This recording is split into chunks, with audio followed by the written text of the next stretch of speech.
সাল্লাল্লাহু তাআলা আলাইহি ওয়াসাল্লাম من بكى من خشية الله تلك العين على النار أو كما قال النبي عليه الصلاة والسلام صدق الله المولانا العظيم وصدق رسوله النبي الأمي الكريم ونحن على ذلك من الشاهدين والشاكرين والذاكرين والحمد لله رب العالمين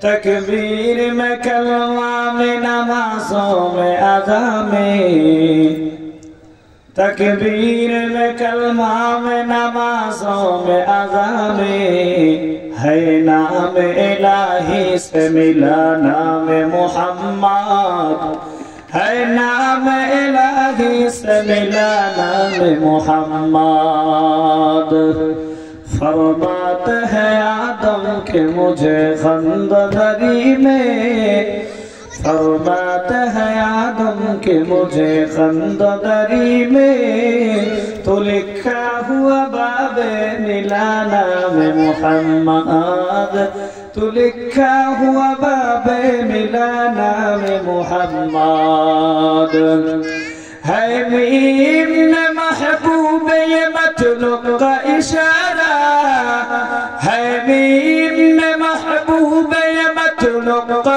اشارہ پھر کیوں نہ ہو محبوب خدا نام محمد پھر کیوں نہ ہو محبوب خدا نام محمد مقبول تو ہے شاد ہے قابل تو بہت ہے مقبول تو ہے شاد ہے قابل تو بہت ہے اینا کے بنندے تو نہیں دل تو بہت ہے اینا کے بنندے تو نہیں دل تو بہت ہے ایک چشم زدن غافل نزا شاہ نباشی ایک چشم زدن غافل نزا شاہ نباشی شاید کہ نگاہ گناہگار نباشی شاید کہ نگاہ گناہگار نباشی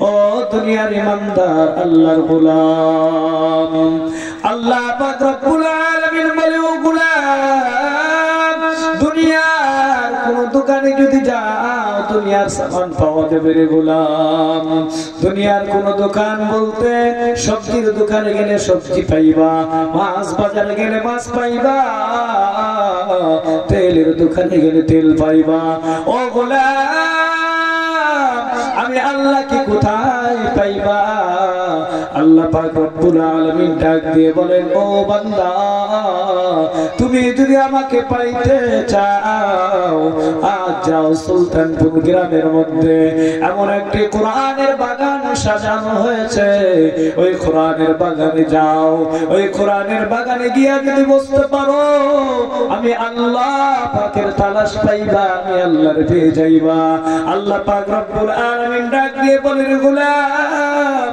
তুমি আমি আল্লাহকে চিনো না আমি আল্লাহর পরিচয় ঠিকভাবে জানো না আমি আল্লাহর পরিচয় যদি নিতে চাও আমি আল্লাহর মুহাব্বত যদি অন্তঃকরণে পয়দা করতে চাও আমি রব্বুল আলামিনের ভয় যদি অন্তঃকরণে পয়দা করতে চাও উলামায়ে কেরামের জবান দ্বারা কুরআন হাদিসের আলোকে আমি আল্লাহর ভয়ের কথা আলোচনা হবে ওই আমি আল্লাহর ভয়ের কথা যদি শুনতে পারো আমি আল্লাহ পাক রব্বুল আলামিনের ভয় তোমার অন্তঃকরণে পয়দা হবে আর আমি আল্লাহর পরিচয় নিয়ে বাড়ি যাইতে পারবা আর সেই মজলিস আমরা দোকানে বাজারে ঘোরাফেরা করে আমাদের সময়কে বরবাদ করছি আল্লাহ পাক রব্বুল আলামিন সূরাতুল আসর আমাদের জন্য এজন্যই বর্ণনা করেছেন সূরাতুল আসরের মধ্যে আল্লাহ তাআলা সময়ের কদরের ব্যাপারে সময় যে দামি সম্পদ এই ব্যাপারে আলোচনা করেছেন প্রিয় সাথী আমার প্রিয় ভাইরা আমার তাই সুলতানপুর গ্রামের সকল মুরব্বিয়ান একরাম এবং মা বোনদের সকলকে আমি আজকে এই মাহফিল থেকে আহ্বান করব, আমরা এই মাহফিলকে সাফল্য করি। এই মাহফিলকে আমরা যে উদ্দেশ্যে করা হয়েছে সেই উদ্দেশ্যকে আমরা সাফল্য করি। পয়গম্বরকে আল্লাহ রাব্বুল আলামিন ডাক দিয়ে বলেন, পয়গম্বর আপনি পৃথিবীর মানুষদিগকে বলেন এই মজলিসগুলোর কি দাম রয়েছে, এই মজলিসগুলোর কি গুরুত্ব রয়েছে, আপনি পৃথিবীর মানুষদেরকে জানায় দেন। পয়গম্বর বলেন, লা ইয়াকুদু কওমুন ইয়াযকুরুনাল্লাহ ইল্লা হাফাতুহুমুল মালাইকা ওয়া গাশিয়াতুহুমুর রাহমা ওয়া নাযালাত আলাইহিমুস সাকিনাহ। পয়গম্বর বলেন, ও পৃথিবীর উম্মাত, শোনা নাও, শোনা নাও, আমি আল্লাহর তরফ থেকে বার্তা পাও তোমাদের জানায়া দেই। আল্লাহ পাক রব্বুল আলামিন তোমাদের জন্য এই পৃথিবীর দ্বীনি মজলিসগুলো বসার জন্য কি উপঢৌ করে রেখেছে, তোমাদের জন্য কি গুরুত্ব রেখেছে শোনো। পয়গম্বর বলেন, আরে উম্মাত, তোমরা যদি এই মজলিসের মধ্যে বসতে পারো আর ওই মজলিসে বসো, আমি আল্লাহর মহব্বত নিয়া ওই মজলিসে বসনেওয়ালা বান্দার উপরে আমি আল্লাহর তরফ থেকে রহমত নাযিল হতে থাকে। বলুন সুবহানাল্লাহ। हकीकत से तो दुनिया बेखबर है, दुनिया के नुमाइश पर नजर है, नमी गोयम के आज दुनिया जुदा बाश, बहर कार के बाशी बा खुदा बाश। পয়গম্বর আরো বলেন, যারা এই মজলিসে বসতে পারবে, এই মজলিসে বসনেওয়ালার জন্য আল্লাহ পাক রব্বুল আলামিন সাকিনা অবতীর্ণ করতে থাকে। আর ফেরেশতারা এই মজলিস থেকে বেষ্টন করে আছে, আর ফেরেশতারা এই মজলিসে বেষ্টন করতে করে গোলাকার হয়ে আল্লাহ পাকের আরশে আজিম পর্যন্ত তারা একে অপরের কাঁধে ভর দিয়ে আল্লাহ পাকের আরশে আজিম পর্যন্ত পৌঁছে আছে। বলুন সুবহানাল্লাহ।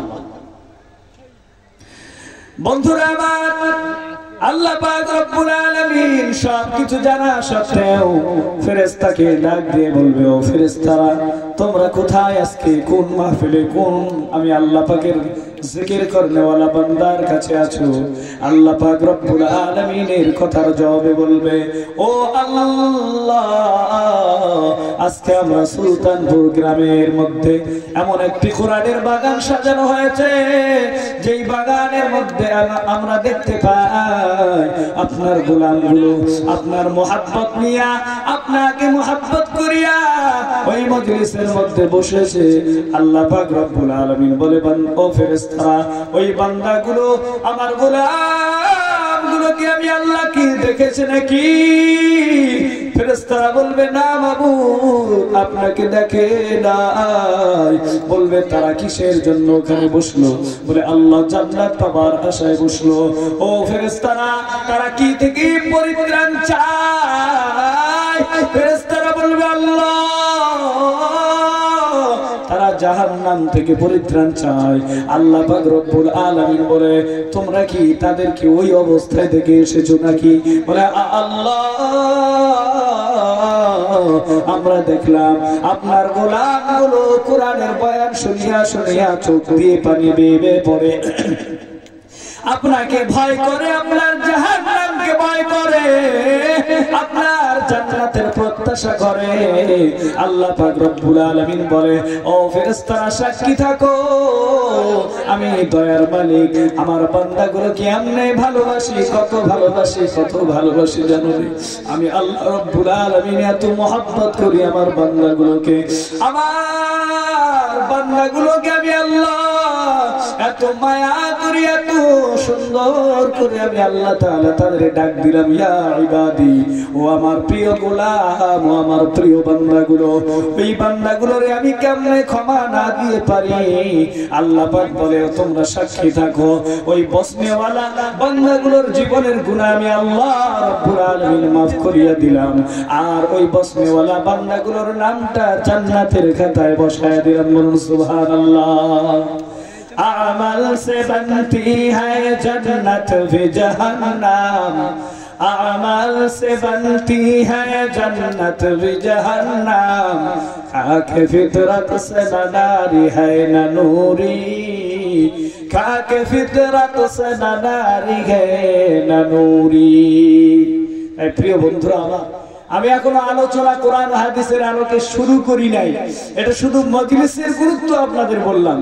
তো আজ মুসলিম সমাজের অবস্থা কেমন জানেন? একটু আপনাদের সামনে পর্যালোচনা করলে বুঝে যাবে। আমাদের যদি হুজুরেরা আমরা যদি জিজ্ঞেস করি, ভাই আপনি দিনকে কেমন ভালোবাসেন বলেন তো, খুব মহব্বত করি হুজুর, এত মহব্বত করি, এর থেকে আর বলার কোনো সুযোগ নাই, খুব মহব্বত করি। বলে আর কি করে? বলে দিন ইসলামের জন্য আমি মৌলবীরা চান্দা চাইতে আসলে আলহামদুলিল্লাহ খুব অর্থ দেই। বলে আর কেমনে ভালোবাসে? বলে হুজুর আমি আপনাদের খুবই ভালোবাসি, এত ভালোবাসি, এত ভালোবাসি, আপনার পিছনে গীবত করতে ছাড়ি না, আপনার পিছনে গীবত করতে ছাড়ি না হুজুর, অমুক হুজুর অমুক, তমুক হুজুর তমুক, পারলে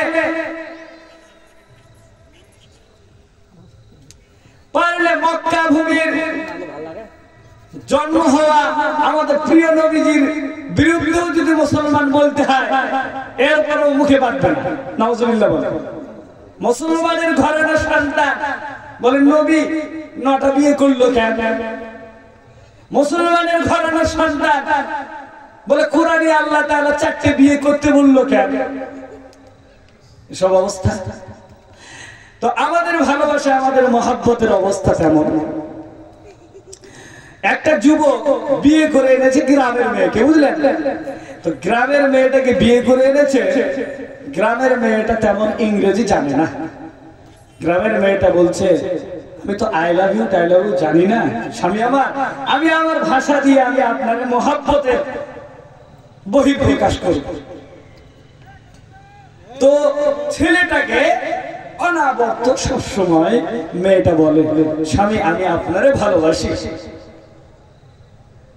স্বামীটা বুঝে বলে, গ্রামের মেয়ে তো বিয়ে করেছে, ও তো ইংরেজি জানে না, তো বলে যখন তো সন্তুষ্ট হলো, ঠিক আছে।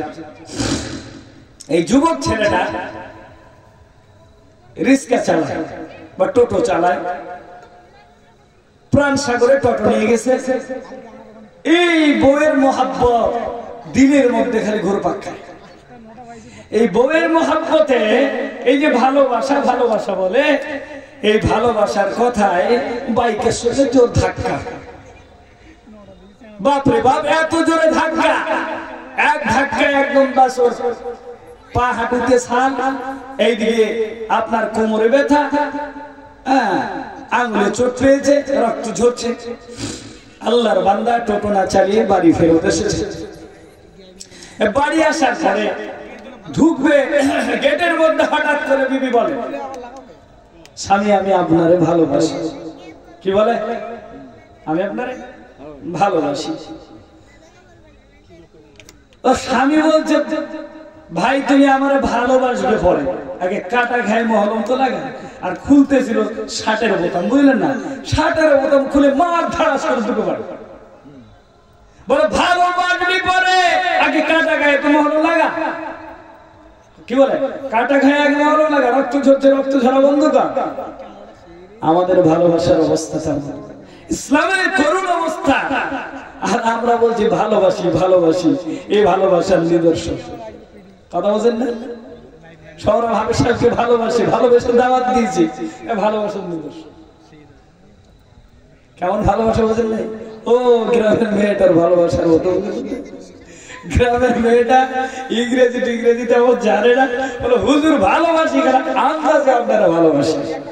এদের আন্দাজে ভালোবাসলে আমরা যুবক যারা আজকে আমার মাইকের আওয়াজ পাচ্ছ, তোমাদেরকে আমি বলতে চাই, আমি আজ দীর্ঘ অনেক কয়েক বছর ধরে তোমাদের জাহাঙ্গীরপুর অঞ্চলে আমি বসবাস করি, উঠা বসা করি।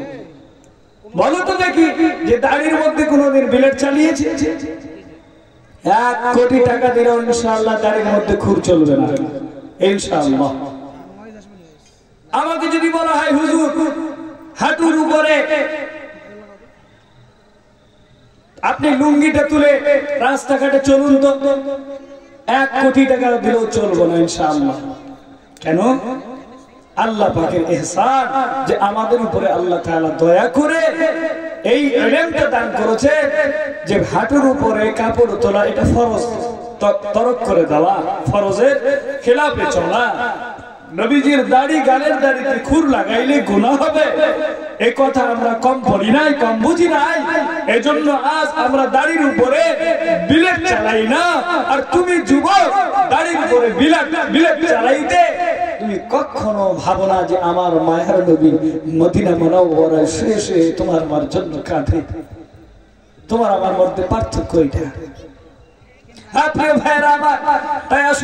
আল্লাহ পাক রব্বুল আলামিন আপনাকে আমাকে সুযোগ দিয়েছে আজকের এই মাহফিল থেকে কিছু আমরা ইলম অর্জন করে বাড়ি পর্যন্ত যাইতে পারবো, কিছু আমরা গুনাহ মাফ করে নিয়ে আমরা বাড়ি পর্যন্ত যাইতে পারবো। আল্লাহ পাক সুযোগ করে দিয়েছেন, সুযোগকে হাতছাড়া না করি। আজকাল পরশু হোক আসবে রে বিজয়, একদিন আসবে রে বিজয়। আজকাল পরশু হোক আসবে রে বিজয়, একদিন আসবে রে বিজয়।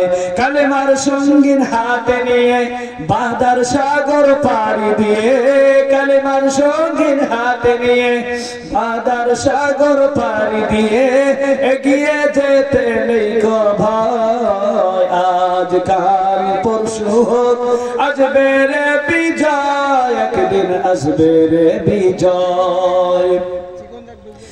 আজকাল পরশু হোক আসবে রে বিজয়, একদিন আসবে রে বিজয়।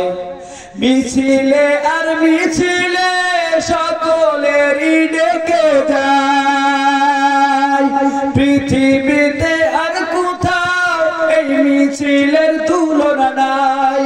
মিছিলে আর মিছিলে সকলেরই ডেকে যায়, পৃথিবীতে আর কোথাও এই মিছিলের তুলনা নাই।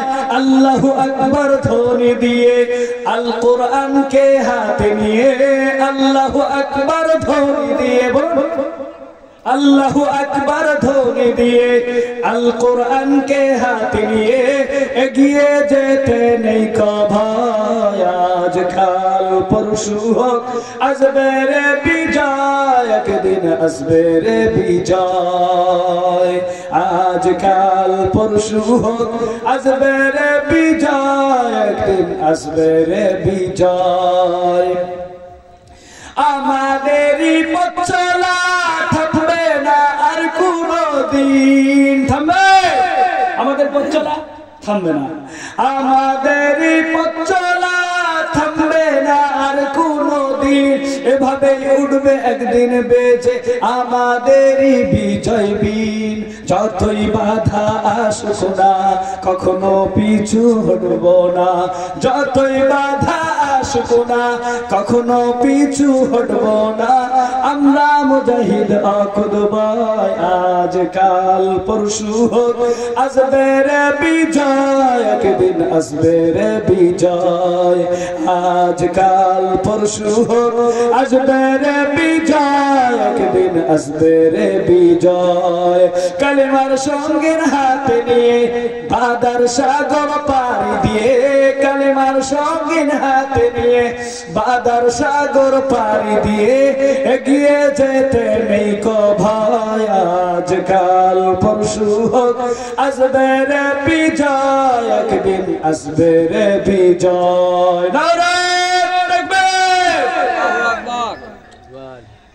আমরা বিজয়ের মালা পড়তে পারি যদি আমরা আল্লাহকে ভয় করতে পারি।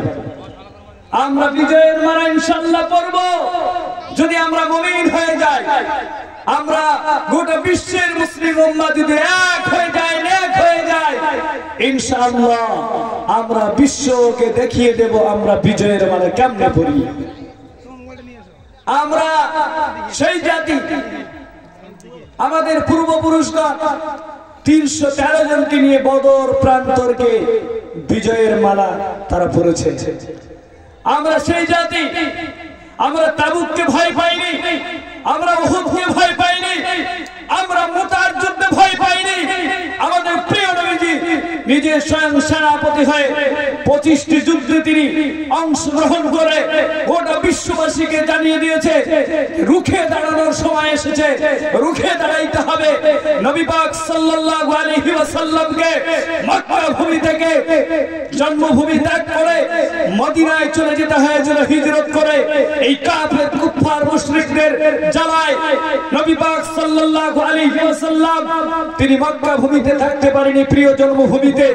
তাই আজ গোটা বিশ্বের উম্মতকে আজ তার দিনের এই সুন্নতকে পালন করতে হয়। হক কথা বলতে গেলে, কোরআনের কথা বলতে গেলে, কোরআনের ময়দান থেকে উলামায়ে কেরামদেরকে গ্রেফতার করে জেলখানায় নেওয়া হয়। এটাই তিনার সুন্নাত, তিনাকেও কষ্ট করতে হয়েছে। ইনশাআল্লাহ আমরা সেই বল নিয়ে আছি, আমরা আগামী দিনে বিজয় করব ইনশাআল্লাহ। আসুন সেই বিজয় আমরা দেখব সেই দিন, যেই দিন আমাদের যুবকদেরকে দিনের জন্য কাজে লাগাবো। আমাদের যুবকদেরকে দিনের জন্য কাজে লাগাতেই হবে, কেননা এই যুবকেরা মদের আড্ডায় তারা আজ রাতের অন্ধকারে যুবকরা বিভিন্ন মোড়ে আড্ডা দিয়ে তারা আজ ফেন্সিডি বিভিন্ন তারা নেশা দ্রব্য পান করে তারা বিভিন্ন গুনাহের মধ্যে আবদ্ধ। তাই এই যুবকদেরকে বাঁচাবার জন্যই তো আজকের কোরআনের বাগান সাজানো হয়েছে। এই কোরআনের বাগান থেকে আমি হুঁশিয়ার দিচ্ছি, এই যুবক তুমি সাবধান হয়ে যাও, আর তোমাকে সাবধান হতে হবে, কারণ মালাকুল মাউত তোমার আমার শিয়রে যেদিন আসবে সেদিন তুমি আমি পালানোর কোনো রাস্তা খুঁজে পাবো না। বন্ধুরা, তাই আমাদের সাবধান হতে হবে, আমাদের সময়কে কাজে লাগাতে হবে, আমাদের সময়কে কাজে লাগিয়ে আমাদেরকে সামনে এগিয়ে যেতে হবে। তাই আল্লাহ পাক রব্বুল আলামিন সুন্দর করে তিনার কোরআনে কারীমের মধ্যে আল্লাহ তাআলা বর্ণনা দিচ্ছেন, ইয়া আইয়ুহাল্লাযীনা আমানুত্তাকুল্লাহ, ইয়া আইয়ুহাল্লাযীনা আমানুত্তাকুল্লাহ হাক্কা তুকাতিহি ওয়া লা তামুতুন্না ইল্লা ওয়া আনতুম মুসলিমুন।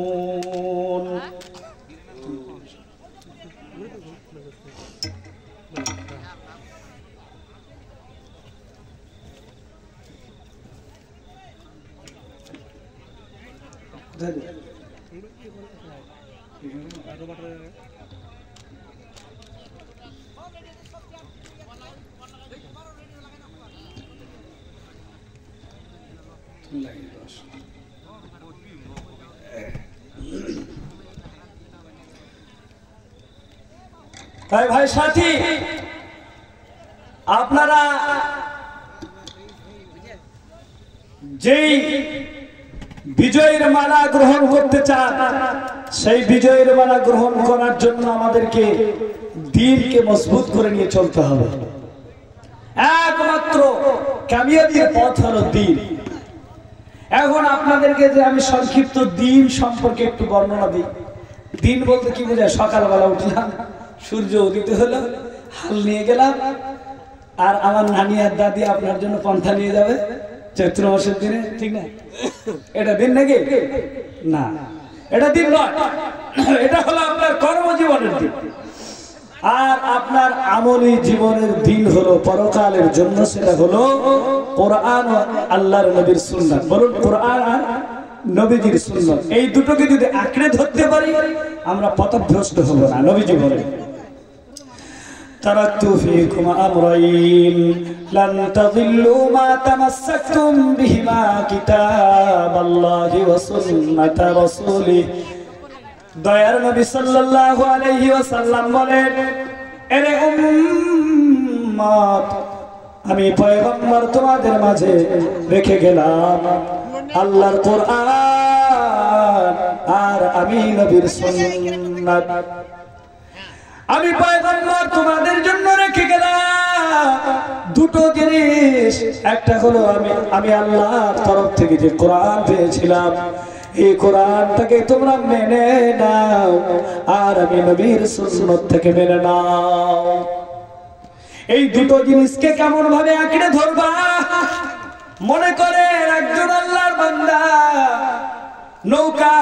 নৌকাতে যাবে, কোনো নদী পার হবে কোনো জায়গায়, নদী পার হতে গিয়ে তাকিয়ে দেখে কোনো নৌকা যানবাহন নাই, ওপারে যাওয়ার মতো কোনো ব্যবস্থা নাই, কিন্তু তাকে পার হতেই হবে।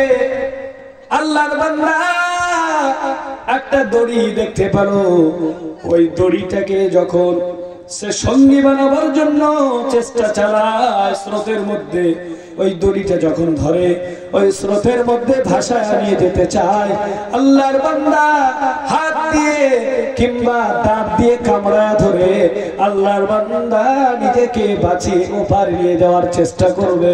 পয়গম্বর বলেন, আরে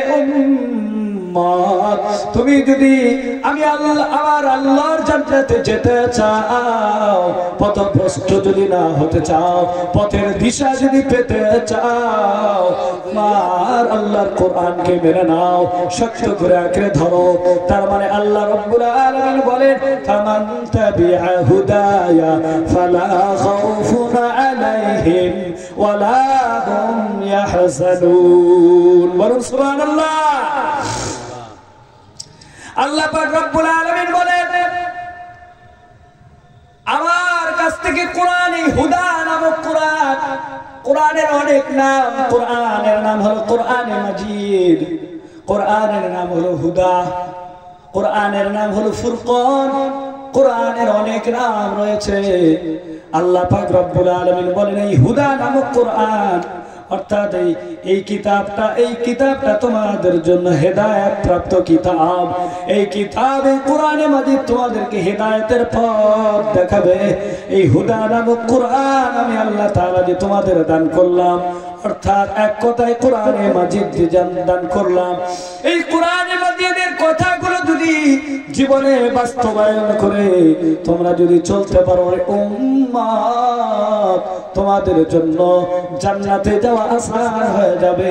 আমি আমার তরফ থেকে একজন দূত হিসাবে, বার্তাবাহক হিসাবে তোমাদের মাঝে প্রেরণ করেছিলাম আখির জামানার পয়গম্বর জনাবে মুহাম্মদুর রাসূলুল্লাহ সাল্লাল্লাহু আলাইহি ওয়াসাল্লামকে। তেনার সুন্নাতকে যদি আঁকড়ে ধরতে পারো, তোমরা কখনো পথভ্রষ্ট হবে না, তোমরা সোজা জান্নাতগামী পথে চলবা। জান্নাত পেতে হলে কোরআন আর সুন্নাত অবশ্যই লাগবে, না নাম দিয়ে হবে? মেরুকরণ চলছে নামের।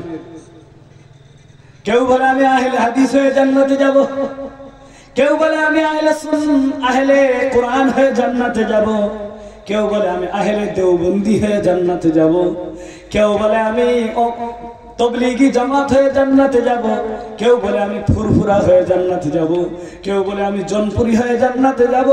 না রে বান্দা না, কোরআন কি বলে? কোরআন বলে আমার কালাম, আমার কথাগুলো যদি মেনে নাও আর আমার নবীর সুন্নাতগুলো যদি পালন করো, অর্থাৎ আমার কোরআনের কথা, আমার কোরআনের মধ্যে বলা রয়েছে কেউ যদি জিনা করে ওই জিনাকারীকে পাথর মেরে শেষ করে দিবা, এটাই চূড়ান্ত কথা। আল্লাহর কোরআনের কথা চূড়ান্ত, নবীর কথা চূড়ান্ত। আল্লাহ তাআলা বলেন, মা আতাকুমুর রাসূলু ফাখুযুহু ওয়া মা নাহাকুম আনহু ফান্তাহু। আমার পয়গম্বর তোমাদের মাঝে যা আদেশ দেয় দৃঢ়তার সহিত মেনে নাও, যা থেকে ফিরতে বলে তোমরা দৃঢ়তার সহিত ফিরে যাও। আমার পয়গম্বর যা আদেশ দেয় অন্তর থেকে মেনে নাও, আমার পয়গম্বর যা নিষেধ করে অন্তর থেকে দৃঢ়তার সহিত ফিরে যাও। বলে হুজুর আমাদেরকে মদ খেয়ে নিষেধ করেছে? না, নিষেধ জায়েজ আছে। এ বাবা, যে খায় সে তো জায়েজ মনে করে, কথা বোঝেন না? একজন মদ খাইতেছে, বুঝলেন? কি খাচ্ছে? মদ খাচ্ছে, মদখোরদের অবস্থা বুঝছে, মদখোর মদ খাচ্ছে, তো তার গোপগুলো বড় বড়, গোপটা তুলে খাচ্ছে। একজনে জিজ্ঞেস করে, ভাই তুলতে তুলতে, কি বাবা কি মদ খাচ্ছ যে, তো গোপটা তুলছো কেন? বলছে হুজুরের বয়ান শুনেছি গোপের পানি খাওয়া হারাম। কি হুজুরে বলেছে গোপের পানি খাওয়া হারাম, এই জন্য আমি হারাম ভাই খাবো না। খাচ্ছে নাকি বলেন না? মদখোরকে যদি বলেন যে ভাই মদ খাওয়া হারাম, চোরে না ধর্মের গান শুনে ও উল্টা আপনার বুঝ দেবো না। আমি সূরা ফাতিহা জানি, সূরা তওবা জানি, কত ফাতিহা জানি, ওই তখন আপনাকে হেদায়েত দেবে। কথা বুঝেছেন না? তো মদখোর কখনো ও হারাম মনে করে কেন জায়েজ মনে করে খায়, তো বিশ্বাস হয় না। এই জন্য আল্লাহ বললেন আমার নবীজি যা বলবে সেই কথাটা মেনে নাও, যা নিষেধ করবে দৃঢ়তা সেই ফিরে যাও। দৃঢ় শব্দের ব্যাখ্যা হলো বিশ্বাসের সেই ফিরে যাও। কোনো সংকল্প করিও না, তার মধ্যে কোনো সন্দেহ প্রকাশ করিও না যে নবীজি বলেছে, হ্যাঁ এটা সত্য কথা।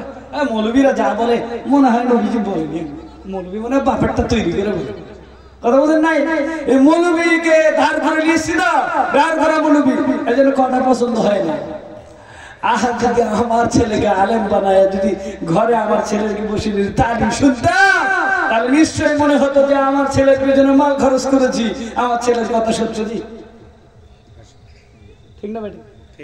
এজন্য ঘরে ঘরে শিক্ষিত সমাজ হওয়া দরকার, ঘরে ঘরে কোরআনের তালিম হওয়া দরকার, তবেই তো শুধরাবে সমাজ। হ্যাঁ বাচ্চারা আমার, তাই আজকের এই মাহফিলে আপনারা যে ইলম অর্জন করতে এসেছেন, সেই ইলমটা সমাজে প্রচার করতে হবে, ছোট বাচ্চাদের সেই তালিমটা দিতে হবে।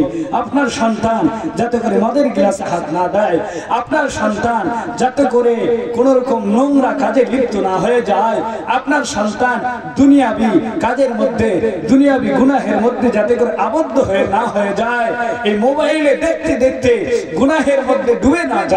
তাই আপনাকে দায়িত্ব নিয়ে ফিকির করতে হবে। নবীজি বলেন কুল্লুকুম রাইন ওয়া কুল্লুকুম মাসউলুন আন রায়াতি। হে উম্মত, তোমাদেরকে আমি নবীজি প্রত্যেককে দায়িত্বশীল বানিয়েছি। তুমি অধীনস্থ, তোমার উপরে অধীনস্থ করা হয়েছে, তোমার কাছে তোমার বিবি অধীনস্থ, তোমার কাছে তোমার মা অধীনস্থ, তোমার কাছে তোমার সন্তান অধীনস্থ, তোমার কাছে তোমার বোন অধীনস্থ। এই অধীনস্থদের তুমি পাহারাদারের দায়িত্ব পালন করবে। মনে করেন পুকুরে পাহারাদার রেখেছেন, কি রেখেছেন বাপ? পুকুর এখন পুকুর চান না দিনাজপুরে, এখন দিনাজপুরের মাটি সোনার মাটি। কেন বলেন তো? আজ থেকে আপনারা 5 বছর আগে ধানের ফসল কামাইতেন, 1 বছরে কামাই হতো 20,000, 30,000, 50,000। আর এখন আপনারা পুকুর দিয়েছেন, সেই পুকুরে কামাই করা হচ্ছে বলেন তো বছরে 5 লাখ। 1 বছরে পুকুরটা কেটে খালি লিজ দিবেন, বছরে 5 লাখ টাকা। তা সোনার মাটি হয়নি? এটা কিসের বদৌলতে হয়েছে বলেন তো? আচ্ছা বলেন তো, কোরআনের চর্চা দিনাজপুরে বেড়েছে না কমেছে? বাপ কথা বলেন। কাশীপুকুর মাদ্রাসা ছিল, কাশীপুকুর মাদ্রাসা তার আশপাশে আরো মাদ্রাসা হয়নি? তো এই মাদ্রাসার দ্বারা দিনের খেদমত হচ্ছে তো? বলেন তো, আপনাদের সাতকা ভেতরে খাওয়ার লোক তৈরি হয়েছে না? তো আপনার মাল সঠিক জায়গায় পৌঁছাচ্ছে বিদায় মাল আপনারে বাড়িয়েছে, বলুন সুবহানাল্লাহ। এ বিষয়ে আমি আপনাদের কাছে একটা ঘটনা আলোকপাত করছি। তার আগে বলিনি, আল্লাহ পাক রব্বুল আলামিন বলেন, হে ঈমানওয়ালারা, তোমরা আমি আল্লাহকে ভয় করো। বলুন সুবহানাল্লাহ। কাকে ভয় করতে হবে? আল্লাহকে। তো আল্লাহ পাককে ভয় করতে বলা হলো। আল্লাহ পাক বলে তোমরা ভয় করার মতো করিও, ওয়ালা তামুতুন্না ইল্লা ওয়া আনতুম মুসলিমুন, মরিও না মুসলমান না হইয়া। মুসলমান না হয়ে আল্লাহ তাআলা মরণ বরণ করতে নিষেধ করলেন, আর বললেন ভয় করার মতো করো। পয়গম্বর ঈসা আলাইহিস সালাতু ওয়াস সালামের জামানায় এক যুবকের ঘটনা এসেছে, খুব ভালো করে শুনবেন। এক যুবক বিয়ে করেছে, বউটা দাজ্জাল মার্কা। কথা বুঝেন নাই? বউটা কি দাজ্জাল মার্কা। মা বোনেরা রাগ করিয়েন না, এক শ্রেণীর মেয়ে আছে দাজ্জাল মার্কা, বউ শাশুড়ি মিল থাকে না। একদিকে বউ যদি মনে করে শাশুড়ির সাথে মিল থাকবে তো শাশুড়ি দাজ্জাল, আর শাশুড়ি যদি মনে করে বউয়ের সাথে মিলে থাকবে তো বউ হলো দাজ্জাল। কথা বুঝলেন? এই দাজ্জাল মার্কা বউ শাশুড়ি দিয়ে ঘর সংসার হবে? এই পুরুষটা বড় বিপাকে পড়ে যায়, ঠিক না বেটি? এরকম একজন যুবক বড় বিপাকে পড়ে গেছে, মা কেউ ভালোবাসে, বউ কেউ ভালোবাসে। হ্যাঁ, তো মায়ের কাছে শরণাপন্ন হয়েছে, মা তুমি আমাকে মাফ করে দিও, তোমার বউ অনেক কথা তোমারে বলে, মা তুমি তো মনে হয় চলে যাইবা, তোমার বয়স শেষ প্রান্তে, মা তুমি আমারে ক্ষমা করে দাও। মা ডাক দিয়ে বলে, বেটা আমি তোমারে ক্ষমা করে দিব, তবে একটা শর্ত আছে। শর্ত আছে। শর্ত কি? জামানার নবী ঈসা নবীর কাছে তুমি বায়াত হবা, অর্থাৎ তুমি তেনার কাছে তিনার কালেমাকে গ্রহণ করবা, আর তিনার শরণাপন্ন হয়ে তিনি যে আদেশ দিবে, যেভাবে চলতে বলবে সেইভাবে চলতে। বুড়ি মার কথা অনুযায়ী বেটা সেই আদেশ পালনার্থে ঈসা নবীর কাছে কি বায়াত নিল। ঈসা নবী আলাইহিস সালাতু ওয়াস সালাম যুবককে শাগিরদ বানালেন এবং যুবককে কিছু ওসিয়ত করে দিলেন। ওসিয়ত নামার মধ্যে থাকলো যে তোমার স্ত্রীর গর্ভে যে সন্তান আসবে এই সন্তানের নামকরণ করব আমি নবী। যে কটা সন্তান আসবে, আমি যতদিন থাকবো বেঁচে ততদিন কি তোমার সন্তানের নাম আমি নবী রাখবো, এক নম্বর। দ্বিতীয় নম্বর, তোমাকে আমি কিছু আদেশ দেবো, সেই আদেশ তোমার পালন করতে হবে। বলে কি? তুমি ফসল ওসর না দিয়ে খাওয়া না, যে ফসল উঠবে ওসর না বের করে, যাকাত না বের করে খাওয়া না। কথা বুঝেছেন? তৃতীয় নম্বরে, যে নামাজ আমার উপরে আল্লাহ দিয়েছে সেই নামাজ তোমাকে পঙ্খাঙ্গ রূপে আদায় করতে হবে সময় মতো। এইভাবে কয়েকটা ওসিয়ত নামা দিয়ে মুসা নবী শাগিরদ বানিয়ে দিয়ে বাড়ি পাঠিয়ে দিল। এই যুবক বাড়ির মধ্যে আসার পর স্ত্রীর সঙ্গে সংসার করতে করতে এক পর্যায়ে তার স্ত্রী গর্ভবতী হয়ে গেল। গর্ভবতী হওয়ার পরে তার স্ত্রী পরিষেবা দিতে দিতে হঠাৎ করে যখন তার স্ত্রীর প্রসব বেদনা হয়ে গেল, প্রসব বেদনা অবস্থায় তার স্ত্রীকে ডাক দিয়ে বলে, স্ত্রী রে, আমার মুরব্বীকে খবর দেওয়া লাগবে, তোমার মনে হয় সন্তান হয়ে যাবে, তোমার সন্তানের নাম তো ঈসা নবী রাখবে। বলে কেন, আমি মা রাখতে পারবো না? কথা বলুন। মা বোনেরা সন্তানের নাম রাখা একটু পছন্দ করে, বোঝেন নাই? তবে মায়েরা আবার সন্তানের নাম রাখতে গিয়ে ওলামাদের শরণাপন্ন হয়ে, কেন আপনি যে নাম বিউটি রাখবেন, এই বিউটি নামে আপনার মেয়ের জান্নাতে নাও নিতে পারে। কথা বোঝেন নাই? আল্লাহ তো বিউটি নাম দিতে বলেনি, এই বিউটি নাম দিয়েছেন করে ডিউটি। কথা বোঝেন নাই? বর্তমান যুগের হাওয়া বইছে উল্টো দিকে, বলতে গেলে মনে বাজে, বলবো কোন দিক থেকে। বর্তমান যুগের হাওয়া বইছে উল্টো দিকে, বলতে গেলে মনে বাজে, বলবো কোন দিক থেকে। রাস্তাঘাটে চলতে গিয়ে দেখি হাজার হাজার পুরুষ থাকে ঘরে বসে, মা বন করে বাজার। ঠিক নেই?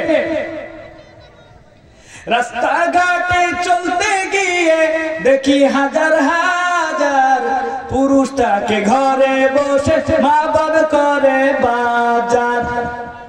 জিন্সের প্যান্ট শার্ট পরে, চশমা লাগায় চোখে। কি? জিন্সের প্যান্ট শার্ট পরে, চশমা লাগায় চোখে। বর্তমান যুগের হাওয়া চলছে উল্টো দিকে, বলতে গেলে মনে বাজে, বলবো কোন দিক থেকে। মা ছেড়ে দিয়েছে যুবক মেয়েটাকে, জিন্সের প্যান্ট পরে, জিন্সের প্যান্ট শার্ট পরে, চোখে একটা গগলেস লাগিয়ে চশমা লাগিয়ে বাজারে ঘুরছে, মেলা, গোটাহার মেলা কোথায়? প্রাণ সাগর মেলা, কথা বলতেন নাই? কবি বলছে বর্তমান যুগের হাওয়া বইছে উল্টো দিকে, বলতে গেলে মনে বাজ, বলবো কোন দিক থেকে। রাস্তাঘাটে চলতে গিয়ে দেখি হাজার হাজার পুরুষ থাকে ঘরে বসে মা বোন করে বাজার। জিন্সের প্যান্ট শার্ট পরে চোখে লাগায় চশমা, জিন্সের প্যান্ট শার্ট পরে চশমা লাগায় চোখে, বর্তমান যুগের হাওয়া বইছে উল্টো দিকে, বলতে গেলে মনে বাজে, বলবো কোন দিক থেকে। স্ত্রী স্বামীকে ডেকে বলে, কি বলে? ও গো সোহেল খান্না, আমি যাব বন্ধনের কিস্তি দিতে, তুমি করো রান্না। কি বলে? স্ত্রী স্বামীকে ডেকে বলে, ও গো সোহেল খান্না, আমি যাব বন্ধনের কিস্তি দিতে, তুমি করো রান্না। কিস্তি থেকে এসে যেন না থাকি ভোকে, কিস্তি থেকে এসে যেন না থাকি ভোকে, বর্তমান যুগের হাওয়া চলছে উল্টো দিকে, বলতে গেলে মনে বাজে, বলবো কোন দিক থেকে। তারপরে আছে আরো যুবকদের ব্যাপারে, দাঁড়াও, যুবকেরা বাজারে ঘোরাফেরা করছে না, এদের ব্যাপারেও আছে, সাইজ করে দিচ্ছি গজলে, দেখেন। হ্যাঁ ভাই বুঝেছে ভালো। জিন্সের প্যান্ট শার্ট পরে চশমা লাগাই চোখে, বর্তমান যুগের হাওয়া চলছে উল্টো দিকে, বলতে গেলে মনে বাজে, বলবো কোন দিক থেকে। জিন্সের প্যান্ট শার্ট কেটে কুটে, জিন্সের যুবকেরা দেখবে না, এক যুবক কি জিজ্ঞেস করলাম, বেটা এই প্যান্ট কিনেছো কত দিয়ে? কয় 2000 টাকা। হুজুর কত? 2000। ফাটা কেন বেটা? কয় হুজুর এটি স্টাইল। কি বলে? স্টাইল। জিন্সের প্যান্ট শার্ট কেটে কুটে লাগায় জোড়া তালি, জিন্সের প্যান্ট শার্ট কেটে কুটে লাগায় জোড়া তালি, স্ত্রীকে তোলে না বাইকের পিছে তোলে মডার্ন শালি। স্ত্রীকে তো ভাল লাগে না, স্ত্রীকে ভাল লাগে না, শালি ভালো হবে। স্ত্রীকে ডাকে বলে, তোর থেকে তোর বোন খুব ভালো, তোর বোন নিয়ে গেলাম এবার কোথায়? গোটা হার মেলাতে। তাই কবি বলছে স্ত্রীকে তো ভাল লাগে না, তাই তো শালীকে নিয়ে ঘরে, বর্তমান যুগের হাওয়া চলছে উল্টো দিকে, বলতে গেলে মনে বাজে, বলবো কোন দিক থেকে। আবার এখন স্কুলের ছাত্র ছাত্রীদের আবার অবস্থা খুব খারাপ। পার্কের ধার দিয়ে যদি যান তাকানো যায়, এখানে মুসলমানই মুসলমান, যাওয়ার কথা ছিল গায়ের কবে যায় মুসলমান। কি প্রেম পূজারি? কি বলেন? প্রেম পূজারি। কত পূজারি নেবেন আমাদের ভারতবর্ষে? আবার প্রেম পূজারিও জেগেছে। এজন্য কবি সুন্দর করে বলছে, রাস্তাঘাটে চলতে গিয়ে দেখি দুজন ছাত্র ছাত্রী, রাস্তাতে চলতে গিয়ে দেখি দুজন ছাত্র ছাত্রী, এমন ভাবে ভাব করে যেন বিয়ের পাত্র পাত্রী। বিয়ে তো করে না এরা, বিয়ে করেছে? বিয়ে তো করে না এরা, প্রেমেতে মজেছে, বর্তমান যুগের হাওয়া চলছে উল্টো দিকে, বলতে গেলে মনে বাজে, বলবো কোন দিক থেকে। রাস্তাঘাটে চলতে গিয়ে দেখি হাজার হাজার পুরুষ থাকে ঘরে বসে বাবার করে বাজার। গঙ্গা গঙ্গারামপুরে যায় কোথায় ভ্যানিটি ব্যাগ নিয়ে ও দিদি কোথায় যান হাতে একটা অ্যান্ড্রয়েড মোবাইল বলে আমি যাই গঙ্গারামপুরে মার্কেট করতে আল্লাহ বলেন ওয়াকরনা ফি বুয়ুতিকুন্না ওয়া লা তাবাররাজনা তাবাররুজাল জাহিলিয়াতিল উলা আয় দুনিয়ার নারী শুনে দাও তোমরা যখন যৌবনকালে পদার্পণ হবা আমি আল্লাহর তরফ থেকে একটি অর্ডার শুনে নাও সকলকে পর্দা করা লাগবে পুরুষকেও লাগবে মহিলাকেও লাগবে খাস করে এই আয়াতটা মহিলার জন্য এসেছে আল্লাহ রাব্বুল আলামিন বলেন ওয়াকরনা ফি বুয়ুতিকুন্না ওয়া লা তাবাররাজনা তাবাররুজাল জাহিলিয়াতিল উলা ও মহিলার দল তোমরা যখন ঘর থেকে বেরোবে তোমরা যখন প্রয়োজনীয় কোনো কাজে যাবে তখন তোমাদের উচিত হবে আমি আল্লাহর তরফ থেকে অর্ডার পালন করা কি অর্ডার তোমরা তোমাদের শরীরকে আবৃতি করে নিবা এমন কাপড় দিয়া যেই কাপড় দিয়ে শরীরকে ঢাকলে উত্তম পর্দা হয় এখন আবার পর্দা নিয়েও চলছে ডিভাইড কথা বলেন না কেউ বলে মুখ খোলা যাবে কেউ বলে যাবে না কেউ হযরত বলে হাত খোলা যাবে পাও খোলা যাবে মুখ খোলা রাখা যাবে না রে ভাই না উত্তম পর্দা হলো আপনার মুখ ঢেকে চলা লাগবে কলা যদি ছিলা দেখাই হয়ে যায় ভিতরটা যদি দেখাই হয়ে যায় তাহলে আর থাকলো কি কলা তো আবৃতি থাকবে এই জন্য মহিলা হলো কলার দল মহিলা হলো খোসার দল এই খোসাকে ছাড়ানো যাবে না মহিলাকে রাখতে হবে একটা প্যাকেজের মধ্যে আল্লাহ রাব্বুল আলামিন বলে ও নারী তোমার প্যাকেজটা শুনে নাও ওই প্যাকেজের নাম হলো পর্দা পর্দা কই হুজুর খাবো আমরা জর্দা করব না আমরা পর্দা পর্দা করে কেডা জানেন এখন বর্তমানে নানি আর নাতনি রাস্তা ধরে যায় নাতনিটা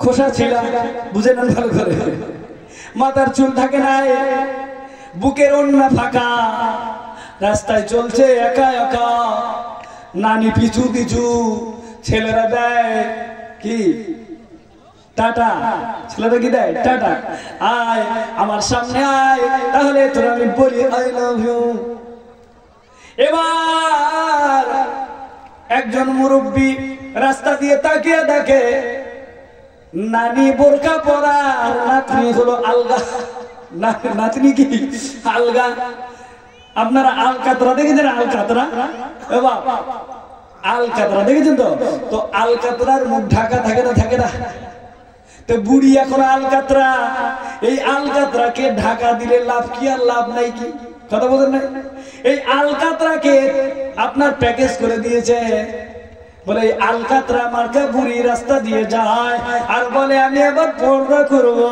আর সোনার মতন হীরার মতন আমার টুকটুকি বোনটাকে সুন্দর করে মুখ খুলে বুক খুলে পর্দাহীন অবস্থায় নিয়ে যায় আল্লাহ বলে তোর ঠাডা বুড়ি ওই বুড়ি তোর ঠাডা বুড়ি তুই জানিস তোর নাতনিকে কেমনে চালাইতে হবে কেমন রাখবা কথা বোঝেন নাই এই জন্য মা বোনেদের সাবধান হতে হবে মেয়েদেরকে সুন্দর করে চালাইতে হবে আল্লাহ বলে ও বান্দি আমি আল্লাহ তোমাকে বানিয়েছি বড় আদর করে বলুন সুবহানাল্লাহ জাহান্নামে পুরাবার জন্য বানিয়েছে একবার বলেন তো ঠিক না বেঠি জাহান্নামে পুরাবার জন্য বানিয়েছে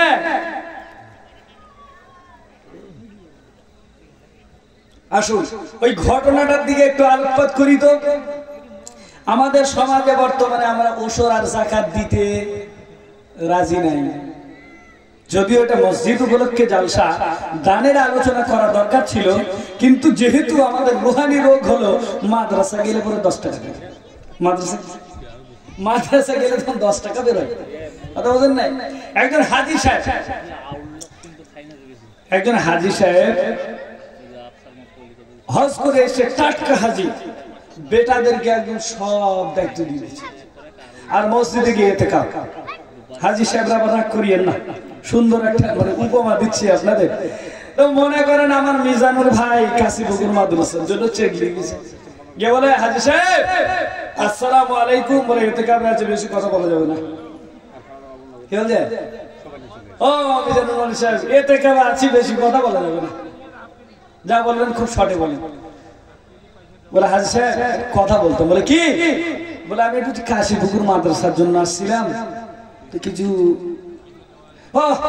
ও হাজি সাহেব বলার আগে, হাজি সাহেবকে বলার আগে হাজি সাহেব বলছে মিজানুর ভাই সত্যি কথা বলতে কি জানো, আমি হজ করে আসার পরে একদম দুনিয়াদারি ছাড়িয়ে দিয়েছি, দুনিয়াদারি একদম ছাড়িয়ে দিয়েছি, আর করি না। দুনিয়াদারি আমার কেমন ভাল লাগে না, ছেলেদেরকে সব দিয়ে দিয়েছি, ওদের দায়িত্ব সব, ওরা সব ভেবে, কথা বলছেন নাই? কিন্তু ছেলেদেরকে বলেনি যে ওষুধটা ঠিক করে আদায় করিস, যাকাতটা আদায় করিস বেটা, এইটা আর ওসিয়ত করিনি, ওরা সব দিয়ে দিয়েছি, মানে আমার দায়িত্ব আর কিছু নাই, কথা বলছেন নাই? আমার মিজানুর ভাই আবার চালাকি করে এখন বড় ছেলের কাছে গিয়ে বলে বেটা একটা কথা বলবো। বলে কি বলো তো চাচা? বলে তোমার আব্বার কাছে একটু যাওয়া লাগবে। বলে কেন? বলছে আমার তরফ থেকে তোমার চাচার তোমার আব্বার কাছে একটা কথা বলবা। বলে কি কথা? বলে তোমার আব্বাকে বলবা যে এই যে তোমাদের পাশে আমার জমির পাশে যে তোমাদের জমিটা আছে বিজনের কাছলাটা 10 কাঠা মাটি, এই মাটিটা তুমি খালি বলবা তোমার আব্বাকে যে আমার চাচা মিজানুর মৌলভী সাহেব এইটা কিনতে চায় বা কিনে নেবে, টাকাও অলরেডি আমাদের হাতে দিয়েছে আব্বা, আমরা কাছে সইতে দিলে, কথা বলেন নাই? এই কথাটাকে বলবা গিয়ে, হ্যাঁ হাজি সাহেবের গিয়ে, হ্যাঁ হাজি সাহেবের কাছে মিজানুর মৌলভী সাহেব ওনার বেটা গিয়ে এবার বলছে, হাজি সাহেবের চান্দি গরম, বলিস কি রে আমি এতে গাবে 10 দিন হলো না, বসতে না বসতে তুই বেচতে শুরু করে দিলি, তোর পাওয়ার কে দিয়েছে? কি কয় তোর পাওয়ার কে দিয়েছে? আমি বাঁচে দেখতে আমার জমিকে তুই বিক্রি করার সাহস পাস করতে বলছে, আপনি বা কোথেকে খবর পাইলেন আমি জমি বেচবো? কথা বলছেন নাই? মৌলভী সাহেব বলছে হাজি সাহেব 1 সপ্তাহ আগে আসছিলাম, সবটা বলে আপনার বেটাদের দিয়ে দিয়েছেন আপনি, আপনি বললেন মসজিদে বসে মিথ্যা, কথা বলছেন নাই? এই দানের ক্ষেত্রে এই চাপরাশি এই দিনাজপুরেই দেখা যায়, কথা বলছেন নাই? এই জন্য ঘটনাটা টানছি সুন্দর করে, আপনারা আবার রাগ করিলেন না হাজি সাহেব, কথা বলছেন নাই? এটা উপমা দিলাম, উদাহরণ দিলাম আমাদের অবস্থা। পয়গম্বর ঈসা আলাইহিস সালাতু ওয়াস সালাম তার উম্মতকে সুন্দর করে যুবককে ওসিয়ত করে দিল, এর যুবক বাড়ি যাইবা, বাড়ি যাওয়ার পরে তোমার যে 1 বছর পরে সন্তান হবে ওই সন্তানের নাম আমি ঈসা নবী রাখবো। পয়গম্বর ঈসা আলাইহিস সালাতু ওয়াস সালামের কথা শুনিয়া ওই যুবক বাড়ি আসলো, আসার পর ঘর সংসার করতে করতে এক পর্যায়ে ওই যুবকের স্ত্রী গর্ভবতী হয়। 1 বছর যেতে না যেতে ওই স্ত্রীর গর্ভের থেকে একটি সন্তান জন্ম লাভ করে, কন্যা সন্তান। কি সন্তান? ভালো করে বুঝবেন, কন্যা সন্তান। ঘটনাটা খুব মজার ঘটনা, কিন্তু এই ঘটনা দিয়ে আমি আমার আলোচনা শেষ করে দিতে পারি। কন্যা সন্তান জন্ম নিল। ঈসা নবী একটু দূরের পথে তেনার বাড়ি। যুবক হাঁটতে হাঁটতে তার স্ত্রীকে সঙ্গে করে নিয়ে, কেন আমি আমার মুরব্বীকে কেন কষ্ট দিব, আমার বাড়ি আসবে, এখনো আমার বাড়িতে তেমন থাকার ব্যবস্থা নাই, আমার মুরব্বী হযরত ঈসা নবী যদি আসেন আমার বাড়িতে থাকার ব্যবস্থা আমি করে দিতে পারবো না। তাই তিনি কি করলেন, ওই যুবক তার স্ত্রীকে নিয়ে সন্তানকে নিয়ে নাম রাখার জন্য 7 দিনের মাথায় পায়ে হাঁটতে হাঁটতে চলে গেল ঈসা নবীর খানকাতি ঈসা নবীর কাছে গিয়ে বলে, ও পয়গম্বর আপনার কথা অনুযায়ী আমি এসেছি, আমার সালাম গ্রহণ করেন, আর আমার এই যে কন্যা সন্তানের মাথায় হাত বোলা দেন আর নামকরণ করিয়া দেন, নামটা রাখিয়া দেন। আম্মা জানেরা ভালো করে শুনবেন, কার কাছে নাম রাখতে গেল বলে? নবীর কাছে। কে বলেছিল আদেশ মাইনে চলতে? কে বলেছিল বলে? মা বলেছিল, ও বেটা জামানার নবী ঈসার কথা মাইনে চলবা। আল্লাহর নবী বলেননি যে ওলামাদের কথা মেনে চলবেন? বলেনি? এই উম্মত কার কথা চলে? অথবা রাগ করিয়েন না আবার। এই উম্মত নেতার কথা বেশি প্রাধান্য দেয়, উম্মতের রাহবারের কথা প্রাধান্য দেয় না। এটাই সত্য কথা, এটাই বাস্তব। এক নেতাই যদি বলে আজকে ভাই এই আপনার কি বলে সুলতানপুর এই মোড়ে 5 কিলো করে কি দেওয়া মিনিকেট দেওয়া হবে, কথা বোঝেন নাই? সব লাইন লাগাবে। আর আমার মিজানুর ভাই এই যুব কমিটি কষ্ট করে আজ এই মাহফিলকে সাজিয়েছে কোরআন হাদিসের বয়ান শুনবে। কথা বোঝেন নাই? মানে মালের দিকে সব মহব্বত, নবীজির কথায় মহব্বত যদি থাকতো তাহলে ঠিকই আজকে মজলিস ভরে যেত। আজ উম্মত খুঁজে পাওয়া যায় না। নবীজি যদি কিয়ামতের ময়দানে বলে আমার এই উম্মতের প্রয়োজন নাই, ঠিক না বেটি? আমার এই উম্মতের প্রয়োজন নেই, আমার সাহাবা আজমাইন যথেষ্ট। কি হবে? কি হবে বেঁচে থেকে? বলেন কি হবে বেঁচে থেকে? আপনার আমার এই বেঁচে থাকা সব অনর্থক হয়ে যাবে। এই জন্য বেঁচে থাকতে আল্লাহর নবীর কথা মেনে চলা। চলুন আসুন ওই ঘটনার দিকে আমরা পর্যালোচনা করি। তো এই ঘটনার মধ্যে কি রহস্য রয়েছে আর কি আমরা সবক আজকে নিতে পারি। পয়গম্বর ঈসা নবীর কাছে গেল, যাওয়ার পরে যখন এই কথা বলল, ও পয়গম্বর আপনার দরবারে আমি হাজির হইলাম, আমার কন্যা সন্তান নিয়ে। আমার কন্যা সন্তানের নামকরণ করিয়া দেন, আমার কন্যা সন্তানের নাম রাখেন। পয়গম্বর ঈসা কি করলেন? বাচ্চাটারে কোলে নিলেন। কোলে নেওয়ার পরে কি যেন এক খেয়ালে তাকিয়ে থাকলেন। তাকিয়ে থাকতে থাকতে আবার বললেন, তোমার স্ত্রীর কোলে নিয়ে যেয়ে দাও। বলে, ও হযরত আমার কন্যার নাম রাখলেন না কেন? বলে, পরে বলবো, যাও বাড়ি যাও। কি বল? পরে বলবো, চলে যাও বাড়ি। তোমার কন্যা সন্তানের নাম আমি এখন রাখলাম না, চলে যাও বাড়ি, চলে যাও।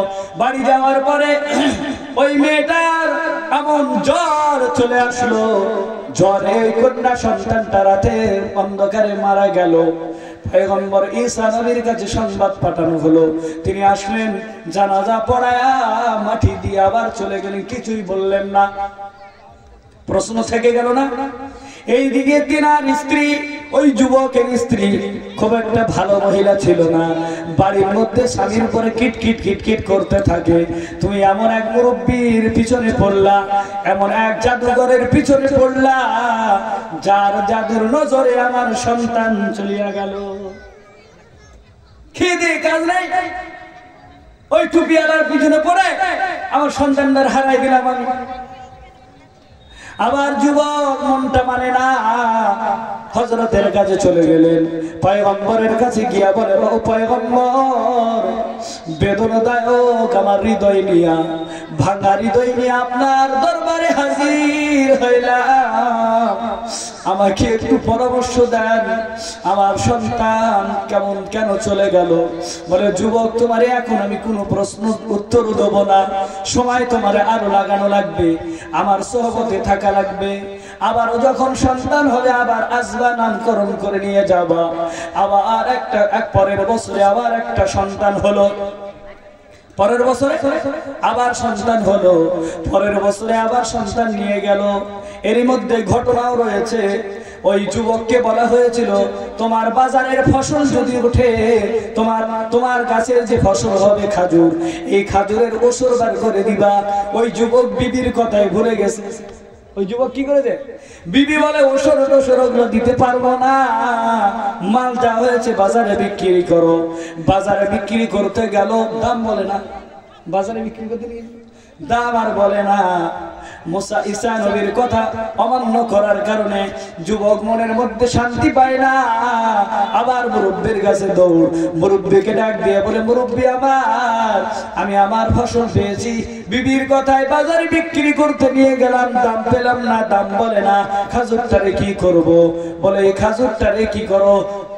সাগরের মধ্যে ফেলায় দিয়ে আসো, সাগরের মধ্যে ফেলে দিয়ে চলে আসো, খাজুর বিক্রি করা লাগবে না। একে তো দাম কমের কারণে খাজুর বিক্রি হয়নি। আবার মুরব্বির কথা শুনে, আপনার নবীর কথা শুনে খাজুর খেতে সমুদ্রে ফেলতে যাচ্ছে বা সাগরে ফেলতে যাচ্ছে, কেমন মহিলা রাখবে বলেন তো? মহিলা রেগে খুব আপনার আগুন স্বামীকে ডাক দিয়ে বলে এরপরে যদি তুমি এ করো আমার বাবার বাড়ি চললাম, আমি তোমার ঘর সংসার করব না, আমার তোমার মতো স্বামীর দরকার নাই, আমি চলে যাব। কিন্তু এরপরে তুমি খাজুর কেন ফেলবা? বলে আমার মুরব্বির আদেশ, আমার নদীর আদেশ, আমি আদেশ অমান্য করতে পারবো না। কেননা তোমার কথা অনুযায়ী বাজারে খাজুর বিক্রি করতে গেলাম, একটাও দাম বলে না, খাজুরের দাম নাই, খাজুর ফেরত নিয়ে আসলাম।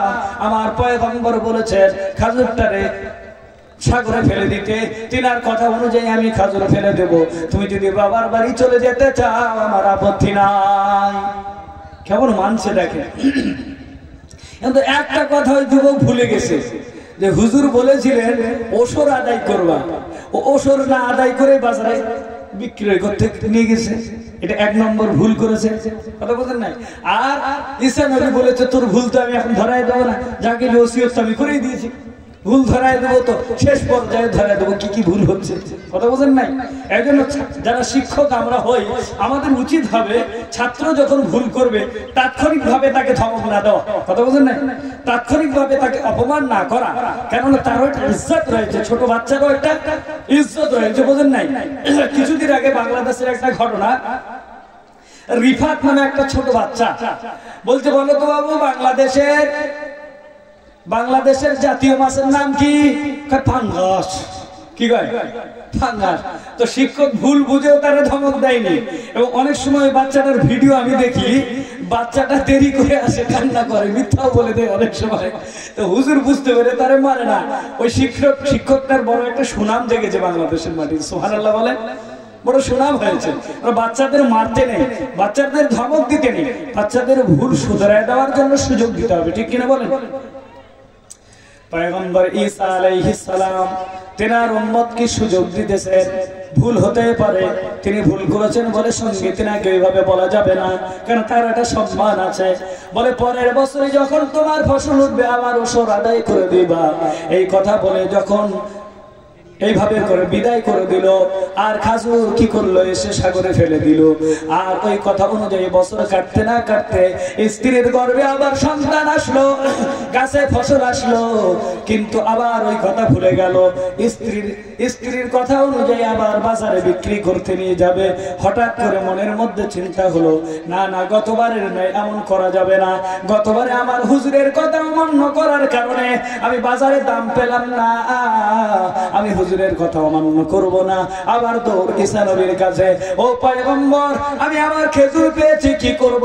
বলে খেজুরটাকে তাড়াতাড়ি করে ওসর আদায় করে দাও, ওসর আদায় করার পরে বাকিটা বাজারে বিক্রি করতে নিয়ে যাও। বাজারের রেট শোনো, বাজারের রেট শোনার পরে দেখলো খেজুরের দাম অনেক, খেজুরের দাম অনেক। তার আগে কি করে নিয়েছে? ওসরটারে আদায় করে নিয়েছে। এবার দেখে খাজুরের দাম অনেক হয়েছে, খাজুরের দাম হবে কিন্তু তুমি বিক্রি করবে না, আদেশ কার? খাজুরের দাম বলবে তোমার, বাজার তুমি নির্ণয় করবা, বাজার শুনে আসবা, কিন্তু খাজুর তোমার বিক্রি করা যাবে না। ওই খাজুরকে স্টক করবা, কি করবা? খাজুরকে স্টক করে রাখবা, কিছুদিন পরে বিক্রয় হবে। এরপরে যখন স্টক করার পরে যখন ওই খাজুর বিক্রি করতে যায়, তখন দেখে তার থেকে অনেক গুণে খাজুরের দাম কমে গেছে, তার থেকে অনেক গুণে খাজুরের দাম কমে গেছে। তাহলে প্রথমবারের আদেশ কি? খাজুর ফেলে দাও। তারপরে আদেশ কি? খাজুরের দাম তো হয়েছে, বিক্রয় করবো না, স্টক করো, কথা বলছেন নাই? এবার দাম কমেছে, বিক্রি দাও, কথা বলছেন না? এবার দাম কমে গেছে, তখন বিক্রি দিতে বলে। বড় পরীক্ষা নাই এটা। পয়গম্বর ঈসা নবী বলে, আমার খাদেম, তুমি যদি আমার খাদেম হতে চাও তোমার পরীক্ষা লাগবে। এই জন্য নবীর যারা উম্মত হবে তাদের পরীক্ষা দেওয়া লাগবে, পরীক্ষা না দিয়ে পাস হওয়া যাবে না। ওসর আদায় করা এটা পরীক্ষা, যাকাত আদায় করা এটা পরীক্ষা। আপনাকে আল্লাহ মাল দিল, আপনি যাকাত আদায় করলেন না, পরীক্ষায় পাস হবেন না। আল্লাহ আপনারে ফসল দিল, ওসর আদায় করবেন না, আপনি পরীক্ষায় পাস হবেন না। অর্থাৎ আল্লাহ তাআলা প্রশ্ন বলে দিলেন, উত্তর বলে দিলেন, আরে বান্দা তোমাকে আমি আল্লাহ তাআলার তরফ থেকে যা আদেশ হয়েছে ওসর আদায় করা লাগবে তো লাগবেই, যাকাত আদায় করা তো লাগবে তো লাগবেই। তুমি যদি যাকাত আদায় না করে যাকাতকে প্রত্যাখ্যান করো, ওয়াল্লাযীনা ইয়াকনিজুনা আয-যাহাবা ওয়াল ফিদ্দাতা ওয়ালা ইউনফিকুনাহা ফি সাবিলিল্লাহ ফাবাশশিরহুম বিআযাবিন আলীম। আল্লাহ তাআলা বলে, ও বান্দা আমি আল্লাহর তরফ থেকে যে তোমাকে যে যাকাত নামক আদেশ দেওয়া হয়েছে, অর্থাৎ আমি আল্লাহর তরফ থেকে যা মাল পেয়েছো ওই মাল থেকে তোমাকে যাকাত আদায় করা লাগবে। যদি যাকাত না আদায় করো তাহলে আযাবের জন্য তৈরি থাকো। কেমন আযাব তোমার দেওয়া হবে জানো নি? ওই যাকাতকে তুমি অমান্য করার কারণে, অবহেলা করার কারণে তোমার মালকে তামা বানিয়ে দেওয়া হবে। আর তামাযুক্ত মালকে কিয়ামতের ময়দানে ফেরেশতারা তোমার কপালে আর পৃষ্ঠদেশে তোমারে আযাব দিতে থাকবে, আগুনের ছ্যাক দিতে থাকবে। আর ফেরেশতা এলান করবে, ও বান্দা তোমার দুনিয়ার জমিনে তুমি তোমার কর্মফল উপার্জন করেছো, আর সেই কর্মফলের সাজা তুমি পাইতে আছো। তোমার এটা কর্মফল, তুমি নিজে হাতে কামাই করে যাকাত আদায় করো নাই। যাকাতের বড় গুরুত্ব আছে। আগত রমজান মাসে আমরা যারা আমাদেরকে আল্লাহ তাআলা যাদেরকে মাল দিয়েছে আমরা যাকাত আদায় করবো তো ইনশাআল্লাহ। এই এলাকায় যদি 50 জন যাকাত আদায় করে নেওয়া হয়, দারিদ্র বিমোচন হতে সময় লাগবে? মুসলমান উল্টা বুঝেছে, বলে সুদ দিয়ে দারিদ্র বিমোচন হয় আর যাকাত দিলে গরিব হয়ে যায়। নাউজুবিল্লাহ বলেন। কখনো না, এটা উল্টা বুঝা। আপনার দেখেন এই ঘটনার দ্বারা আপনি প্রমাণ পাবেন। পয়গম্বর ঈসা নবী ডাক দিয়ে বলে, রে উম্মত তোমাকে আমি যা আদেশ করেছি ওই আদেশ অনুযায়ী চলে যাও, কোনো ইশকাল করবা না, কোনো সওয়াল করবা না।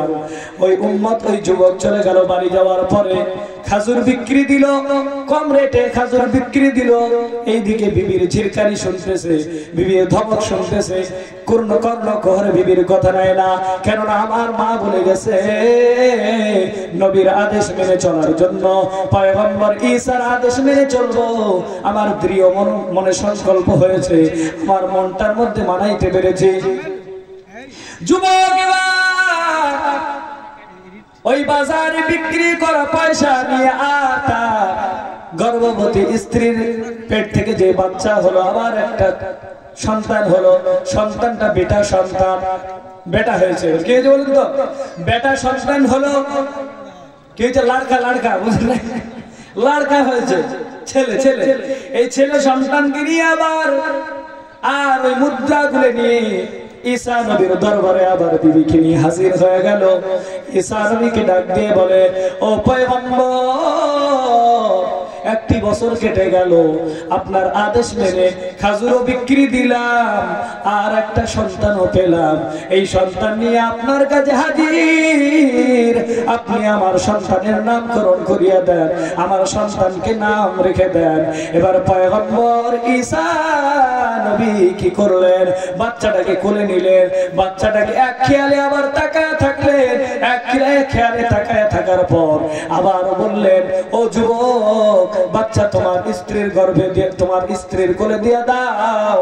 স্ত্রীকে পর্দার আড়ালে রেখেছে, বাচ্চা কোলে নিয়ে দেওয়া হলো। নামকরণ এবারও করলেন না। এই বেটা বাচ্চাটারও নাম রাখলেন না। বলে, হুজুর নাম তো রাখলেন না। বলে, ইশকাল চলবে না, তোমার কাছে মুদ্রা আছে, খাজুর বিক্রি করা টাকা। বউ মনে করেছে মানে টাকাগুলো হুজুরে নিয়ে নিবে, বুঝলেন নাই? কথা বলেন নাই?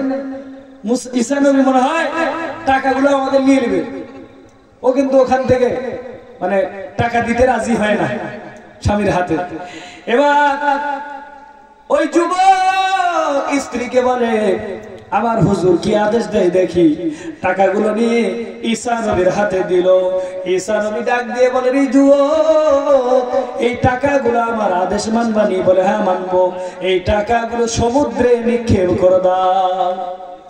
কত পরীক্ষা দেখেন তো, এমনি জান্নাত হাসিল হবে, পরীক্ষা নিচ্ছে শাগিরকে। এবার যুবক পয়গম্বর ঈসার কথা শুনিয়া বাড়ি ফেরত আসলো, টাকাগুলো সমুদ্রে গিয়ে নিক্ষেপ করে দিল। রাতের বেলায় স্বামী আর স্ত্রী শুয়েছে, ওই ছেলে সন্তানের কপালে হাত দিয়ে দেখে প্রচন্ড জ্বর। আগের মতো বাচ্চাটার আবার জ্বর চলে আসলো। সকাল হতে না হতে ওই বাচ্চাটাও দুনিয়া ত্যাগ করে চলে গেল, মারা গেল। সকালবেলায় ঈসা নবীর কানে আওয়াজ গেল, ওই যে আপনার শাগরিদ, আপনার যে মুরিদ হয়েছে, ওর একটা যে ছেলে সন্তান হয়েছিল, ও পয়গম্বর ঈসা, ওই বাচ্চাটাও মারা গেছে। ঈসা নবী এসে জানাজা পড়ায় দিয়া মাটি দিয়ে আবার বাড়ি চলে গেল। আর বলল, এই যুবক, এবার যে তোমার তৃতীয় সন্তান হবে, এই সন্তানের নাম আমি ঈসা অবশ্যই রাখবো। বলুন সুবহানাল্লাহ। বউটা ভিতর থেকে বলে, পাগলাম করার জায়গা পায় না, দুটো গেল, ফের আবার বেলা এখন বলে আবার ওই ছেলে বাচ্চা হলে আবার নাম রাখবে, এবার নিয়ে যাবোই না। কি বলছে? একবারে ঈসা নবীর মুখে ডাইরেক্ট বলছে, ঈসা নবীর মুখে ডাইরেক্ট বলে দিয়েছে, বলে দুটো সন্তান খাইছে তাও তোমার হয়নি, ফের আবার আর একটা সন্তান আমি, এটাও খাবার চলে লেগেছেন তোরা। কথা বলছেন ঈসা নবী শাগরিদকে বলে, শাগরিদ রে, তুই আমার কথা মানবি নি? বলে, হযরত মানবো। বলে, যদি সন্তান হয় নিয়ে যাবা, তোমার পরীক্ষায় তুমি এখন বর্তমানে উত্তীর্ণ হতে চলেছ, পাস হতে চলেছ। এই কথা বলে ঈসা নবী চলে গেলেন। আর বললেন, ও যুবক, এখানে একটা পয়েন্ট আমার ছাড়া পড়লো, কিছু পয়সা, কিছু মুদ্রা তুমি সমুদ্রে ফেলে দিবা, আর কিছু মুদ্রা তুমি কি করবা? বাঁচায়া ওইখান থেকে তুমি তোমার সন্তান যখন চলে আসবে, কি তোমার সন্তান যখন চলে আসবে, ওই সন্তান আসার পরে তোমার সন্তানের যেদিন আমি নামকরণ করব, তুমি আর আমার বাড়ি যাইবা না, আমি ঈসা নবী পায়ে হেঁটে তোমার ঘরে আসব। বাজার থেকে একটি মাছ তুমি খরিদ করবা, সব থেকে বড় মাছ, ওই মাছটা কিনে আমি ঈসা নবীকে মেহমানদারি করবা। কি বলছে? আমি ঈসা নবীকে মেহমানদারি করাবো। কিছু মুদ্রা সমুদ্রে ফেলে দিয়েছিল, আর কিছু টাকা কি করেছিল বলেন তো? বাঁচিয়ে রেখেছিল ঈসা নবীকে মেহমানদারি করাবার জন্য। এবার যুবক 1 বছর যেতে না যেতে 1 বছর পরে স্ত্রীর গর্ভে সন্তান প্রসব হয়ে গেল। এবার ঈসা নবীর কথা অনুযায়ী ঈসা নবীকে খবর দেওয়া হলো। ঈসা নবী বাড়িতে আসলেন, আসার পরে যুবককে বলেন, যুবক, আজকে যাও, আমাকে তুমি একটু পেট ভরে খাওয়াবা, আমি তোমার বাড়িতে মেহমানদারি করব। এর আগে তোমার সন্তানগুলো মারা গেছে, তাদের জন্য আমি তোমার বাড়িতে খাই নাই। কি বলছে? তোমার বাড়িতে আমি খাই নাই। নাক চুবিয়ে খাই, কথা বলেন, নাক চুবিয়ে খাবি, মরলে খানা, বাঁচলে খানা, খানা আর খানা, যেখানে খাওয়া সেখানে মশলা। কথা বলেন, মরলে বা মারলে খানা দেয়, ও বা মারলে এখানে বড় খানা, আর মৌলবি আসলে তখন টাকা নেই। এক জায়গায় আপনার জাহাঙ্গীরপুর অঞ্চলের ঘটনা বলছি, একজন আল্লাহর বান্দা সাদকা করেছে, সাদকা তো 2টো উট সাদকা করেছে। কটা উট? 2টো উট সাদকা করবে। তা আমরা হুজুরের গেলাম, ওনাকে বুঝালাম, উট আনতে তো আপনার বর্তমানে বড় পেরেশানি, তো উটের টাকাটা, মূল্যটা আপনি মাদ্রাসায় দিয়ে দেন, মাদ্রাসা আপনার নামে, আপনার বাবা আর আপনার মায়ের নামে 2টো হিফজখানা ঘর বানিয়ে দেবো। কথা বলেন না? এবার বললাম, বলে না, হবে না। বলছে না, আমরা যা নিয়ত করেছি তাই হবে। লিল্লাহে তাকবীর, আল্লাহু আকবার। শুভেচ্ছায় স্বাগতম। আমরা ওনাকে বরণ করে নিয়েছি। আমার মুরব্বী হযরত হাফেজ আব্দুল মালিক সাহেব দামাত বরকাতুহু, তিনি আমাকে খুব স্নেহ করেন, মাশাআল্লাহ, তিনি আমাকে ভালোবাসেন। তাই উস্তাদকে বলবো, আমি অল্প সময়ের মধ্যে ছেড়ে দিচ্ছি ইনশাআল্লাহ। ঘটনাটা অল্প সময়ের মধ্যে বলছি। এবার দেখেন, ঈসা নবী বলে, যাও, ব্যাগ নিয়ে বাজারে গিয়ে বড় মাছ কিনে আনো। বাড়ি থেকে বউটা বলছে, খেতে তো কাম নাই, হ্যাঁ, 2টো সন্তান খাইছে, ফের আবার এটাও খাবার তো আইছে, আর এই বড় মাছ কেনার জন্য টাকা আলগায় আসে নাকি? কথা বলছেন নাকি? এইভাবে বাড়ি থেকে তো স্বামীর সাথে কিটকিট করছে। এবার ঈসা নবীর কথা অনুযায়ী যুবক বাজারে গিয়ে মাছ কিনলো, একটা বড় বোয়াল মাছ, বুঝেন নাই, বড় বোয়াল মাছ কিনলো, কিনে বাড়িতে এনে বিবিকে বলে এই মাছটা সুন্দর করে বানিয়ে আমার মুরব্বি আমার হযরতের জন্য তুমি সুন্দর করে পাক কর। এবার ঈসা নবীর জন্য পাক হবে। মহিলা ঘরে মাছ কুটতেছে, মাছ কাটতে যাবে বটির মধ্যে, মাছ কাটা মাত্রই পেটের মধ্যে থেকে সোনার মুদ্রা বেরিয়ে আসলো। বলুন সুবহানাল্লাহ। সোনার টাকা। স্বামীকে আস্তে আস্তে কি হয়েছে, বলে মজার ঘটনা। বলে কি, যে মাছ আপনি এনে দিলেন, আস্তে আস্তে বলে যে মাছ আপনি এনে দিলেন, মাছের পেট থেকে সোনার টাকা বেরিয়েছে। বলো কি, বলে রাখো রাখো রাখো। হ্যাঁ, সুন্দর করে কাপড়ের মধ্যে পেঁচিয়ে ভালো জায়গায় রেখে দিল সেই টাকা। রাত্রে বেলায় ঈসা নবীকে খাওয়ানো হলো ওই মাছ দিয়ে ভাত। আপনার ঈসা নবী যা খাইলেন, খাওয়ার পরে এবার ওই যুবক রাত্রে বেলায় যখন ঘুমাবে, রাত 12টা বাজে, তাহাজ্জুদের নামাজ আদায় করিয়া রাতের অন্ধকারে আল্লাহর দরবারে কান্না করে ঈসা নবী ডাক দিয়ে বলেন, যুবক তোমার জীবনে অনেক আমি কষ্ট দিলাম, অনেক দৌড় ঝাঁপ করাইলাম, আজকে তোমার ওয়াকিয়ার সারাংশ সারমর্ম আমি তোমারে বলে দেবো। আরে যুবক, তোমার সন্তানটা নিয়ে আসো। সন্তানটা আনা হলো, সুন্দর করে নামকরণ রাখলেন, দোয়া করে দিলেন। ঈসা নবী বলে, ও যুবক, তোমার যে আগের 2 সন্তান দুনিয়ার থেকে বিদায় হয়েছে, তার ওয়াকিয়া শুনবানি? বলে হ্যাঁ শুনবো হযরত, চলো কবরস্থানে। বিবি পর্দার ভিতর থেকে ওই কথা শুনে নিয়েছে, কথা বলেন নাই, কবরস্থানে গিয়ে ঈসা নবীর পিছনে পিছনে ওই যুবক যাচ্ছে কবরস্থানের দিকে। যেতে যেতে যেতে যেতে কবরস্থানে পৌঁছাইলো। এইদিকে ওই যুবকের স্ত্রী, সেও আর বসে থাকলো না, ঘটনাটা বুঝবার জন্য, দেখার জন্য তাদের আড়ালে পিছু পিছু হাঁটলো। হেঁটে হেঁটে সে আড়াল থেকে তাকায় দেখে ঈসা নবী যাওয়ার পর ওই যে প্রথম মেয়ে কন্যা সন্তান মারা গিয়েছিল, ওই কন্যা সন্তানকে ডাক দিল, ও আল্লাহর বান্দি কন্যা সন্তান, আল্লাহর অর্ডারে উঠে যাও। কবর থেকে বাচ্চাটা উঠলো, উঠার পরে সালাম পেশ করলো। সালাম পেশ করার পরে ওই ঈসা নবী ডাক দিয়ে বলে, ও কন্যা সন্তান, তোমাকে আল্লাহ কেন দুনিয়া থেকে বিদায় নিয়েছিল, কেন তোমারে আড়াল করে নিয়েছিল, তার বর্ণনা তোমার আব্বারে দাও, এটা তোমার আব্বা হয়। ওই কন্যা সন্তান বলে, আব্বা জান, আমার দাদির কথা মেনে আপনি যে ঈসা নবীর বয়াত, ঈসা নবীর কাছে আপনি যে ঈমান গ্রহণ করেছেন, আপনার সম্মান বাঁচাবার জন্য আমার আল্লাহ তাআলা আমাকে আড়াল করে নিয়েছিলেন। কেননা দুনিয়ার জমিনে আমি একজন বড় খারাপ নারী হইতাম, দুনিয়ার জমিনে আমি বড় ব্যভিচারিণী হইতাম, আপনার সম্মান হরণ হয়ে যেত, আপনার সম্মান থাকতো না, নবীর সম্মান থাকতো না। তাই আল্লাহ পাক আমাকে অকালে মরণ বরণ করিয়েছিল।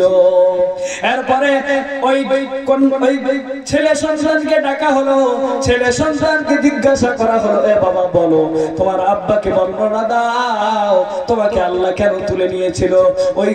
ওই ছেলেটা বলে, ও বাবা, আমাকে আল্লাহ তাআলা অল্প বয়সে কেন নিয়েছে জানেননি? আমার আল্লাহ তাআলা আমাকে আড়াল করে নিলেন এই কারণে, আমি দুনিয়ার জমিনে আমি বড় চোর হতাম, ডাকাত হতাম, আমি আপনার সম্মান বোধহয় আমি সম্মান রাখতে পারতাম না, তাই আল্লাহ তাআলা আমাকে আড়াল করে নিয়েছিলেন।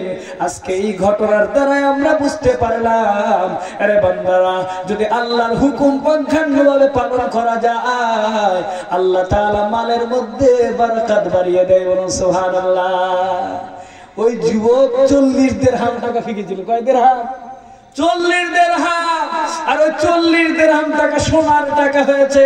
ওই জামানার বাদশা এলান করে দিল যে এই সালের টাকা যদি কেউ আনতে পারে, সোনার টাকা, তাহলে আমি 1 টাকায় তাকে 100,000 টাকা, মানে 1000 টাকা তাকে আমি প্রদান করবো। বলুন সুবহানাল্লাহ।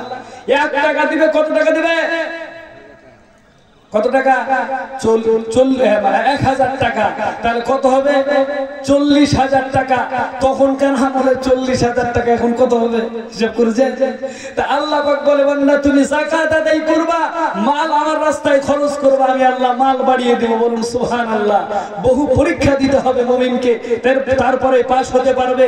তাই আগত রমজান মাস আসছে, এই রমজান মাসে 30টি রোজা আমরা পালন করতে রাজি আছি ইনশাআল্লাহ। আমরা 5 ওয়াক্ত সালাত আদায় করব ইনশাআল্লাহ। আকিমুস সালাতের পরে পরে ওয়াতুজ যাকাত শব্দ এসেছে, এটা অবহেলা না করি। নবীজি সাল্লাল্লাহু আলাইহি ওয়াসাল্লাম বড় আক্ষেপ করে বলেন, হে উম্মত, তোমাদের মাঝে দুটো জিনিস যখন দেখবে যে যাকাতকে মানুষ অবহেলা করছে, মানুষ অবহেলা করছে মানে হালকা ভেবে নিচ্ছে, আর সুদকে মানুষ হালাল করার জন্য ব্যতিব্যস্ত হয়ে পড়ছে, বুঝবে কিয়ামত খুব সন্নিকটে আসতে চলেছে। তাই মা বোনদেরকে বলবো, পর্দা নাশিনী হন, আবেদা হন, সালেহা হন, ইলম অর্জন করেন, আর স্বামীর খেদমতগার হন। যুবকদেরকে বলবো, মা বাবার খেদমত করো, মুরব্বীদের সম্মান করো, ইলম অর্জন করো, চরিত্রবান হও। আল্লাহ ইহকাল পরকালে শান্তি দেবে। আমাদের সকলকে আল্লাহ রাব্বুল আলামিন দুনিয়া ও আখিরাতের শান্তি প্রদান করুক এবং ঈমান ও আমল নিয়ে আল্লাহ তাআলা কবর পর্যন্ত যাওয়ার তৌফিক দান করুক। আমিন। ওয়া আখিরু দাওয়ানা আনিল হামদুলিল্লাহি রাব্বিল আলামিন। আসসালামু আলাইকুম ওয়া রাহমাতুল্লাহ।